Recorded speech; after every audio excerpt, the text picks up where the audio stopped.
ಕೋಡಿಪಿಂಗ್ರೆ ಸಮೀಪ ಸಮುದ್ರದಲ್ಲಿ ಸಂಭವಿಸಿದ ದೋಣಿ ದುರಂತ ಪ್ರಕರಣಕ್ಕೆ ಸಂಬಂಧಪಟ್ಟಂತೆ 3 ಆರೋಪಿಗಳನ್ನು ಪೊಲೀಸರು ಬಂಧಿಸಿದ್ದಾರೆ.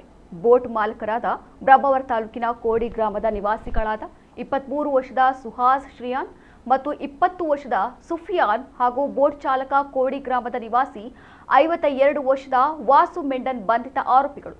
ಆರೋಪಿಗಳನ್ನು ಬಂಧಿಸಿ ನ್ಯಾಯಾಲಯಕ್ಕೆ ಈಗಾಗಲೇ ಹಾಜರುಪಡಿಸಲಾಗಿದೆ. ಜನವರಿ 26ರಂದು ಬೆಳಿಗ್ಗೆ ಸಂಭವಿಸಿದ ದೋಣಿ ದುರಂತದಲ್ಲಿ 3 ಮೃತಪಟ್ಟಿದ್ದರು. ಪ್ರವಾಸೋದ್ಯಮ ಇಲಾಖೆಯಿಂದ ಯಾವುದೇ ಪರವಾನಗಿ ಪಡೆಯದಿರುವುದು ಕಂಡುಬಂದಿದೆ. ಅಲ್ಲದೆ ಬೋಟ್ ಪ್ರವಾಸಿಗರ ವಿಹಾರಕ್ಕೆ ಯೋಗ್ಯವಾಗಿದೆ ಎಂಬ ದೃಢೀಕರಣ ಪತ್ರವನ್ನೂ ಹೊಂದಿರಲಿಲ್ಲ. ಪ್ರವಾಸಿಗರನ್ನ ಕರೆದುಕೊಂಡು ಹೋಗುವಾಗ ಸಂದರ್ಭದಲ್ಲಿಯೂ ಲೈಫ್ ಜಾಕೆಟ್ನಂತಹ ಯಾವುದೇ ಮುಂಜಾಗ್ರತಾ ಕ್ರಮಗಳನ್ನು ಅನುಸರಿಸದೇ ಇರುವುದು ಕೂಡ ತನಿಖೆಯಲ್ಲಿ ಕಂಡುಬಂದಿದೆ. ಆರೋಪಿಗಳ ವಿರುದ್ಧ ಅಜಾಗರೂಕತೆ ಹಾಗೂ ನಿರ್ಲಕ್ಷ್ಯತನದ ಸೆಕ್ಷನ್ ನಡಿ ಪ್ರಕರಣ ದಾಖಲಾಗಿದೆ.